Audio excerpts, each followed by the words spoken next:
नमस्कार सभी को। स्वागत आप सभी का आज की एक और प्रैक्टिस क्लास में। जैसा कि हमने पिछली 2 क्लासेस करी हैं प्रीवियस ईयर प्रश्नों को लेकर, उनसे अगर आपने वो क्लासेस पूरी करी हैं तो आपको एक आइडिया हो जाएगा कि अब तक भाषा खंड से जितनी भी मैंने क्लासेस कराई हैं उनमें से आपका एक भी प्रश्न नहीं रहेगा। जो भी प्रश्न नया होता है उसे मैं आपको बता देता हूँ कि इस प्रश्न को मार्क कर लीजिएगा, ठीक है? क्योंकि वो प्रश्न एग्जामिनर कुछ ऐसे रखते हैं जो किसी पर नहीं आते हैं, आउट ऑफ सिलेबस रख देते हैं, ठीक है? बहुत ही डीप जाकर रख देते हैं, मेरे कहने का मतलब यह है। तो पिछली क्लास में हमने पश्चिम हिंदी के अंतर्गत कौन सी बोली आती है यहाँ तक डिस्कस किया था। आज हम जानेंगे अगले प्रश्न को कि निम्नलिखित में से कौन सी बोली पूर्वी हिंदी के अंतर्गत नहीं आती। पूर्वी हिंदी के अंतर्गत 3 बोलियाँ आती हैं, ये मैंने आपको बताया था। कौन कौन सी? अवधी, बघेली और छत्तीसगढ़ी। अवधी अवधी बघेली, छत्तीसगढ़ी, ये तीनों पूर्वी हिंदी के अंतर्गत आती हैं। लेकिन जो मगही है, मगही बिहारी हिंदी के अंतर्गत आती है, ठीक है? अगला प्रश्न है, निम्नलिखित में से कौन सी बोली राजस्थानी हिंदी के अंतर्गत आती है? निम्नलिखित में से कौन सी बोली राजस्थानी हिंदी के अंतर्गत आती है? तो आइए चलते हैं अगले पेज पर। इसमें पूछा है कि निम्नलिखित में से कौन सी बोली राजस्थानी हिंदी के अंतर्गत आती है। तो इन 4 ऑप्शन में से राजस्थानी हिंदी के अंतर्गत कौन कौन सी आती हैं? देखो, कन्नौजी तो आती नहीं, पश्चिम हिंदी के अंतर्गत आती है। बघेली पूर्वी हिंदी के अंतर्गत आती है। मगही बिहारी हिंदी के अंतर्गत आती है। अगर आपको याद भी ना रहे कि ये राजस्थानी हिंदी के अंतर्गत आती है तो आप ऑप्शन एलिमिनेशन का यूज कर सकते हैं। कन्नौजी आपको पता है किस भाषा के? पश्चिमी के, ये पूर्वी के, ये बिहारी की। तो ऑप्शन नंबर ए हमारा करेक्ट आंसर हो जाएगा, ठीक है? अगला प्रश्न है, सितंबर मास में 10वां विश्व हिंदी सम्मेलन भारत के किस शहर में आयोजित किया गया था? अभी इस प्रश्न को आप रहने दीजिए, क्योंकि अभी आपको मैंने विश्व हिंदी सम्मेलन नहीं पढ़ाए हैं। जब मैं आपको विश्व हिंदी सम्मेलन शॉर्ट ट्रिक के माध्यम से पढ़ा दूंगा तब आपका ये प्रश्न भी नहीं बचेगा। लेकिन मैं आपकी जानकारी के लिए बता दूं कि ये मनाया गया था भोपाल में। अपने भारत में सिर्फ 3 जगह ही विश्व हिंदी सम्मेलन मनाए गए हैं। पहला मनाया गया था नागपुर में, नोट डाउन कर लेना। पहला विश्व हिंदी सम्मेलन, अपने भारत की बात कर रहा हूँ मैं, तो अपने भारत में सिर्फ 3 विश्व हिंदी सम्मेलन मनाए गए हैं। पहला मनाया गया था नागपुर 10 जनवरी 1975 को।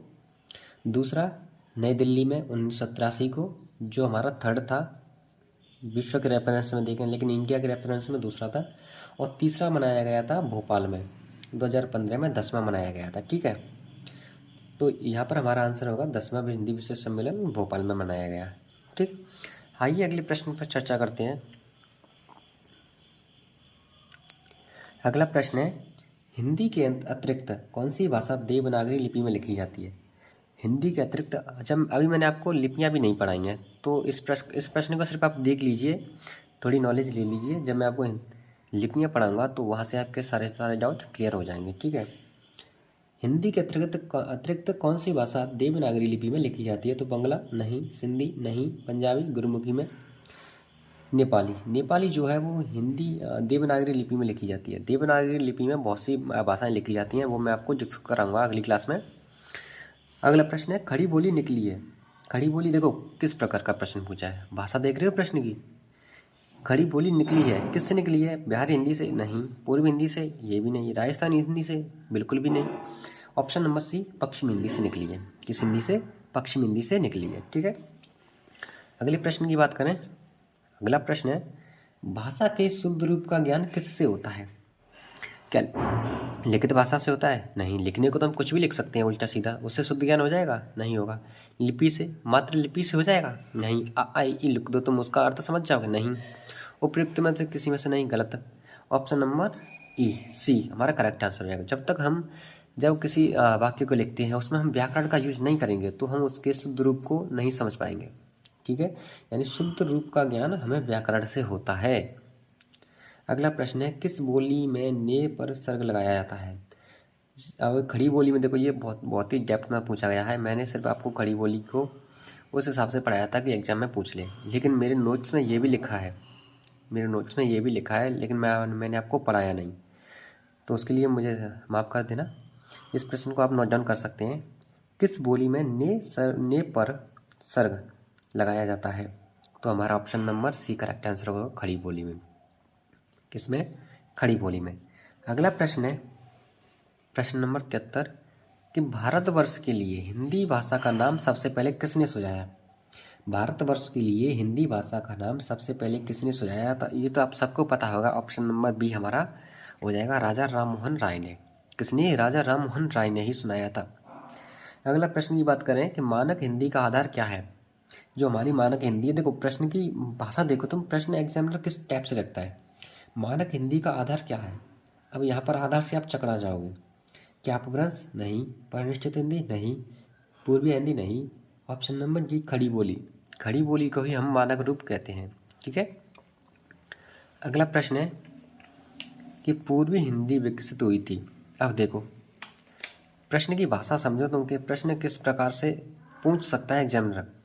पूर्वी हिंदी विकसित हुई थी किस अपभ्रंश से? मागधी से? नहीं। पैशाची से? नहीं। शौरसेनी से? नहीं। अर्धमागधी अपभ्रंश से। अर्धमागधी अपभ्रंश से हुई थी, यानी ऑप्शन नंबर बी हमारा करेक्ट आंसर हो जाएगा। ठीक है। अगला प्रश्न है कि भारत में आर्य भाषा का आरंभ कब हुआ? भारत में आर्य भाषा का आरंभ कब हुआ? तो हमारा option number C correct answer हो जाएगा, 1500 ईसा पूर्व के आसपास। जब मैंने आपको भाषा परिवार कराए थे तो मैंने आपको उसमें इनके प्रयोग काल भी बताए थे, टाइम पीरियड भी बताया था। ठीक है। अगला प्रश्न है कि कौन सी हिंदी उपभाषा नहीं है? कौन हिंदी की उपभाषा नहीं है? कौन हिंदी की उपभाषा नहीं, यानी हिंदी के उपभाषा वर्ग में इनमें से कौन नहीं आता? प्रश्न की लैंग्वेज समझो, देखो किस प्रकार से प्रश्न पूछा है, आप चकरा जाओगे। पूछा है कि कौन हिंदी की उपभाषा नहीं है, यानी मैंने आपको जब हिंदी के उपभाषा वर्ग पढ़ाए थे तो उसमें मैंने बताया था आपको कि हिंदी के 5 उपभाषा वर्ग हैं।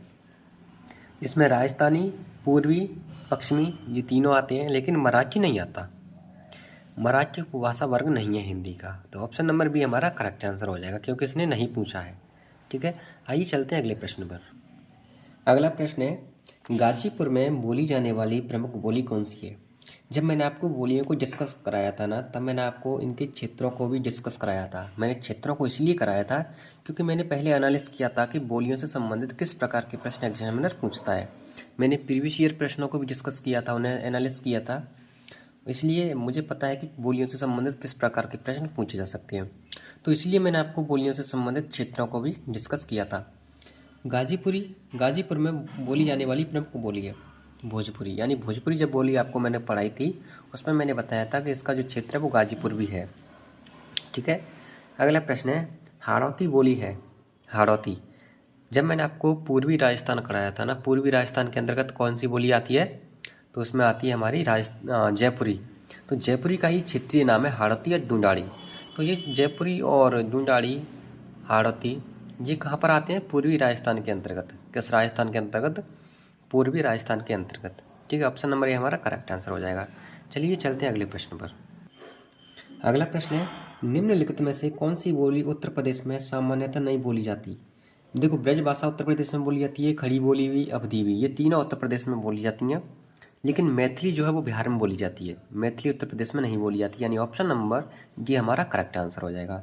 अगला प्रश्न है भारत के किस प्रांत में कोंकणी भाषा बोली जाती है? कोंकणी भाषा महाराष्ट्र तथा गुआम बोली जाती है। कोंकणी भाषा महाराष्ट्र तथा गुआम बोली जाती है, यानी ऑप्शन नंबर सी हमारा करेक्ट आंसर होगा। ये प्रश्न यूपीएससी में पूछा गया था। ठीक है। आइए चलते हैं अगले प्रश्न पर। अगला प्रश्न है निम्न में से कौन सी भाषा उत्तर प्रदेश की दूसरी राजकीय भाषा है? दूसरी राज्य भाषा है या राजकीय भाषा है? तो पहली तो अंग्रेजी थी और दूसरी थी उर्दू। जब मैंने आपको राज्य भाषा पढ़ाई थी तो मैंने आपको बताया था। ठीक है। आपको नहीं पता तो आप एक बार क्लास को जाकर देख लेना। ऑप्शन नंबर सी हमारा करेक्ट आंसर हो जाएगा। ये यूपी पुलिस की परीक्षा 2009 में पूछा गया था। रामचरितमानस की रचना किस भाषा में हुई? जब मैंने आपको भाषाएं पढ़ाई थी, बोलियां पढ़ाई थी, तो उनसे संबंधित रचनाएं और उनके लेखक भी पढ़ाए थे। तो रामचरित यानी राम जी को आधार मानकर जितनी भी रचनाएं करी गई हैं वो सब की सब रचनाएं अवधी भाषा में करी गई हैं। तो ऑप्शन नंबर बी हमारा करेक्ट आंसर हो जाएगा।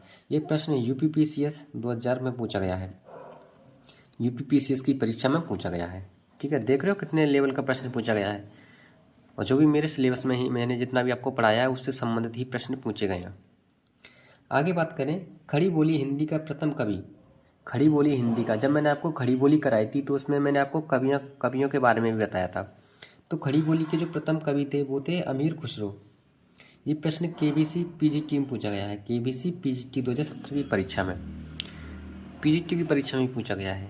ठीक है, अब आपको बिलीव हो जाएगा कि मैंने आपको जितना भी सिलेबस कराया है अब तक हिंदी भाषा खंड से संबंधित, उसमें से एक भी प्रश्न बाहर नहीं जा रहा है। आइए अगले प्रश्न पर चलते हैं। अगला प्रश्न है, खड़ी बोली हिंदी का अन्य सही नाम क्या है? यानी खड़ी बोली को ही दूसरे नाम से जानते हैं। जब मैंने खड़ी बोली डिस्कस कराई थी तो मैंने बताया था कि खड़ी बोली को ही कौरवी नाम से भी जाना जाता है, जो राहुल सांकृत्यायन ने कहा था कि इसे कौरवी कहा था, कौरवी। ऑप्शन नंबर सी हमारा करेक्ट आंसर हो जाएगा। ये प्रश्न पूछा गया है यूपी पीसीएस की परीक्षा प्री परीक्षा में 2018 में। ठीक है, अगला प्रश्न है, फैजाबाद जनपद में बोली जाने वाली बोली कौन सी है? फैजाबाद, फैजाबाद जिसे जो अयोध्या है, अयोध्या को ही फैजाबाद। ठीक है, कौन सी है? अवधी, अवधी अयोध्या क्षेत्र में बोली जाती है जिसे ही फैजाबाद कहा जाता। ऑप्शन नंबर सी हमारा करेक्ट आंसर। यूपी पीसीएस में पूछी गई है। देख रहे हो जितना भी मैंने आपको पढ़ाया है वो किस लेवल तक पढ़ाया है। आपका भी एक भी प्रश्न गलत नहीं हो रहा, आप सभी के सभी प्रश्नों को अटेंड कर रहे होंगे। ठीक है, अगर आपने थोड़ी ध्यान से भी पढ़ा होगा तो। आइए अगले प्रश्नों पर चलते हैं। अगले प्रश्न है, कन्नौजी बोली किस जनपद में बोली जाती है? इन बोलियों से संबंधित आपको मैंने क्षेत्रों को इसीलिए डिस्कस किया था, इसलिए पढ़ाया था क्योंकि मुझे पता था कि बोलियों से संबंधित, उनके क्षेत्रों से संबंधित प्रश्न पूछे जाते हैं कि कौन सी बोलियाँ किस क्षेत्र में बोली जाती है। अब आ गया ना प्रश्न, ये प्रश्न यूपी पीसीएस प्री में पूछा गया है। कन्नौजी बोली किस जनपद में बोली जाती है? तो जब मैंने आपको इसके क्षेत्र बताए तो वहाँ पर मैंने आपको बताया था हरदोई, हरदोई में कन्नौजी का प्रयोग होता है। और भी क्षेत्र हैं लेकिन हमें तो ऑप्शन के अकॉर्डिंग चलना है ना, तो हरदोई यहाँ पर दिया है तो हम हरदोई आंसर कर देंगे। कह रहा है कि अधोलिखित में से, देख रहे हैं प्रश्न की भाषा, अधोलिखित में से, ये भी तो पूछ सकता कि निम्न निम्न में से, अधोलिखित में से कौन सी बोली उत्तर प्रदेश की नहीं है? अब उत्तर प्रदेश की मैंने आपको बोलियाँ बताई थी लेकिन बघेली नहीं है। बघेली कहाँ पर बोली जाती है? छत्तीसगढ़ में बोली जाती है। भोजपुरी पूर्वी उत्तर प्रदेश में भी बोली जाती है, जैसे गोरखपुर हुआ हमारा। मथुरा में ब्रज बोली जाती है, अवधी भी अयोध्या में बोली जाती है, तो ये सब उत्तर प्रदेश में आती हैं, लेकिन बघेली जो है वो छत्तीसगढ़ के अंतर्गत आती है। ये प्रश्न भी यूपी पीसीएस में पूछा गया है। देख रहे हो जितना भी मैंने आपको पढ़ाया है वो यूपी पीसीएस के परीक्षा में भी पूछा गया है, यूपी टीजीटी में भी पूछा गया है, मैंने जैसा आपको बताया था 2017 में पूछा गया है। आइए अगले प्रश्न पर। यह कह रहा है कि अधोलिखित में एक भोजपुरी क्षेत्र नहीं है। भोजपुरी क्षेत्र नहीं है यानी भोजपुरी बोली किस क्षेत्र में नहीं बोली जाती?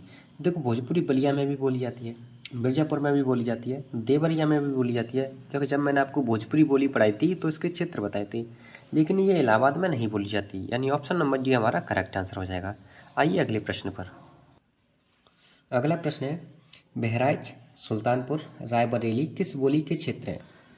अगर आपने बोलियों को अच्छी से डिस्कस किया है तो मेरा यकीन मानना आपका एक भी प्रश्न गलत नहीं होगा, चाहे वो यूपी पीसीएस का हो, यूपी टीजीटी पीजीटी का हो, चाहे यूपी एसआई का हो या फिर कांस्टेबल का हो, एक भी प्रश्न गलत नहीं होगा, ये मैं दावे के साथ कह सकता हूँ। आप हर एक प्रश्न को अटेंड करके आएंगे बशर्ते आपने क्लासेज को अच्छे से देखा हो समझकर। तो बहराइच, सुल्तानपुर, रायबरेली किस बोली के क्षेत्र है?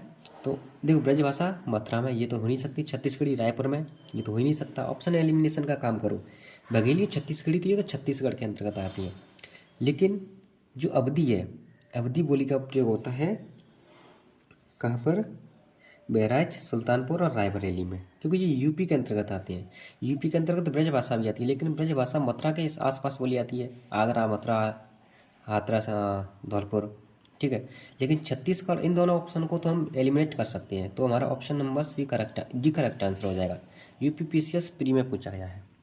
ठीक है, आयो शब्द निम्नलिखित में से किस बोली का है? इस प्रश्न को मार्क कर लीजिए। आयो शब्द, आयो शब्द बोलते हैं हम ब्रजभाषा में। किसमें? ब्रजभाषा में। जो जो हमारी, जो मैं हूँ ना, हमारे यहाँ की भाषा भी ब्रजभाषा है, क्योंकि हम आगरा से बिलोंग करते हैं तो आगरा में भी ब्रजभाषा बोली जाती है। तो ये आयो शब्द हमारे यहाँ यूज होता है। ठीक है, कोई हमें बुलाता है तो हम यही कहते हैं कि आयो, अभी आयो। ठीक है, तो ये ऑप्शन नंबर ए हमारा करेक्ट आंसर हो जाएगा। ये प्रश्न भी पूछा गया है यूपी पीसीएस प्री में। अगले प्रश्न पर चलते हैं। हिंदी शब्द किसका दिया हुआ है? प्रश्न की लैंग्वेज समझो, समझो प्रश्न किस प्रकार से पूछ रहा है। देख रहे हो, हिंदी शब्द किसका दिया हुआ है? आर्यों का नहीं, यूनानियों का नहीं, तुर्कों का नहीं, ये दिया था ईरानियों का, ईरानियों यानी फारसियों का। ठीक है, ऑप्शन नंबर बी हमारा करेक्ट आंसर हो जाएगा। यूपी बीएड में पूछा गया है। पंजाबी भाषा किस लिपि में लिखी जाती है?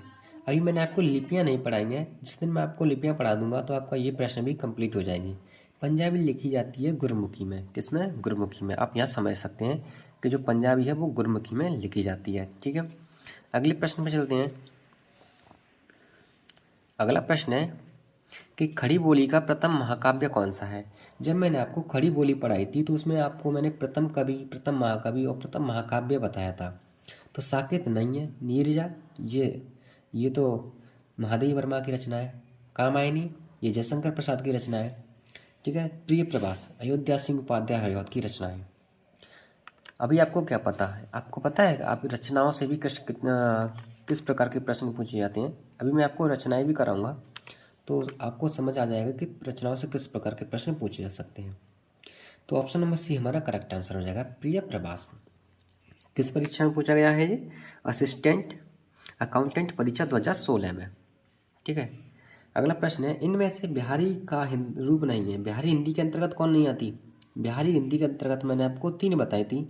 डबल एम बी मैंने आपकी शॉर्ट ट्रिक बताई थी, double M B, M Magahi, M Maithili, B Bhojpuri. लेकिन अवधि आती है किसके अंतर्गत? अवधि किसके अंतर्गत आती है ये आप कमेंट करके बताना। बौद्ध धर्म से जुड़े हुए साहित्य की भाषा है। बौद्ध धर्म, जब मैंने आपको वैदिक संस्कृत और लौकिक संस्कृत डिस्कस कराई थी ना, जब मैंने आपको संस्कृत के ही 2 पार्ट डिस्कस कराए थे जिसमें लौकिक संस्कृत और वैदिक संस्कृत बताई थी। ठीक है, उस वैदिक संस्कृत से लौकिक संस्कृत आई और लौकिक संस्कृत के बाद पाली आई थी। उस पाली में ही सबसे ज़्यादा बौद्ध धर्म उगा था। यानी बौद्ध धर्म जो हमारे महात्मा गौतम बुद्ध थे ना, उन्होंने पाली में ही सबसे ज़्यादा अपने उपदेश दिए थे। तो बौद्ध धर्म से संबंधित ये पाली भाषा है। पीजीटी परीक्षा में पूछा गया है। पीजीटी में मैं आपको बताता था कि मैं आपको जितना भी सिलेबस कराऊंगा वो आप किसी भी एग्जाम की तैयारी कर रहे हो उनमें पूछा जाता है। ठीक है, यहाँ से आपको एक भी प्रश्न, जितने भी प्रश्न आएंगे वो इस सिलेबस में से ही आ जाएंगे। ठीक है, अगला प्रश्न है हरियाणवी या बांगुरू बोली किस अपभ्रंश से विकसित हुई है? हरियाणवी जिसे बांगुरू बोलते हैं ये पश्चिमी सौरसैनी अपभ्रंश से विकसित हुई है। पश्चिमी सौरसैनी अपभ्रंश से। ये प्रश्न भी पीजीटी में पूछा गया है, पीजीटी परीक्षा में पूछा गया है। ठीक है, आइए अगले प्रश्न पर। अगला प्रश्न है हिंदी का पाणिनि किसे कहा जाता है? हिंदी का पाणिनि किसे कहा जाता है? तो ऑप्शन नंबर डी हमारा करेक्ट आंसर होगा, किशोरीदास वाजपेयी को। किशोरीदास वाजपेयी को हिंदी का पाणिनि कहा जाता है। ये भी मैंने आपको क्लासेज में डिस्कस कराया है। ये प्रश्न पूछा गया है पीजीटी परीक्षा में। किसमें? पीजीटी परीक्षा में। अगला प्रश्न है हिंदी का प्रथम व्याकरण लिखने वाले विद्वान। हिंदी का प्रथम व्याकरण लिखने वाले विद्वान है option number A, Joshua Butler, Joshua Catler. इसकी भी मैंने आपको एक क्लास कराई थी, उसमें मैंने आपको हिंदी से संबंधित कुछ इंपॉर्टेंट पॉइंट बताए थे, जिसमें मैंने आपको ये भी बताया था कि हिंदी के प्रथम व्याकरण किसने लिखा, यानी लिखने वाले विद्वान कौन है? जोशुआ कैटलर। पीजीटी परीक्षा में पूछा गया है। ठीक है, अगला और लास्ट प्रश्न आज की इस क्लास का, और बोलियों से संबंधित आपको मैं ये 100 प्रश्न ही कराऊंगा, इनसे बाहर आपका एक भी प्रश्न नहीं जाएगा और आपको इतना आइडिया हो जाएगा कि हाँ जितना भी सिलेबस हमने किया है वो आपको संतुष्टि मिलेगी कि हाँ इससे बाहर कोई भी प्रश्न नहीं जा रहा। तो अब प्रश्न है अपभ्रंश का वाल्मीकि किसे कहा जाता है? अपभ्रंश, जब मैंने आपको अपभ्रंश कराए थे तब मैंने आपको बताया था कि स्वयंभू को अपभ्रंश का वाल्मीकि कहा जाता है। ठीक है, ऑप्शन नंबर डी हमारा करेक्ट आंसर होगा। प्रश्न पूछा गया है पीजीटी परीक्षा में। यानी मेरे कहने का मतलब है अब तक मैंने आपको भाषा खंड कराया और उनसे संबंधित ये मैंने आपको प्रैक्टिस क्लासेज भी करा दी, तो आपको इतना तो आइडिया होगा और इतना तो बिलीव हो सकता है मुझ पर जितना भी सिलेबस मैंने आपको कराया है उससे बाहर एक भी प्रश्न नहीं गया है। 1-2 प्रश्न जा सकते हैं। इन 100 प्रश्न में से अगर मान लो 5 प्रश्न बाहर जा रहे हैं तो तुम्हारे ही नहीं, वो सभी के जाएंगे। समझ रहे हो? वो सभी के जाएंगे, इसलिए घबराना मत। आपको इतना आइडिया हो गया होगा कि आपको सिलेबस में क्या क्या करना है और किस प्रकार के आपको प्रश्न पूछे जा सकते हैं। यूपी, टीजीटी, पीजीटी, पीसीएस, समझ रहे हो कितने लेवल की परीक्षाएं हैं, उसमें भी जितना मैंने आपको पढ़ाया है उससे बाहर एक भी प्रश्न नहीं गया है। तो आप इतना तो बिलीव कर सकती हैं कि मैं जितना भी आपको पढ़ाऊँगा वो सिलेबस सभी एग्ज़ाम के लिए मोर देन सफिशेंट रहेगा। ठीक है, तो चलिए मिलते हैं अगली क्लास में। आप सभी का बहुत बहुत बहुत बहुत धन्यवाद।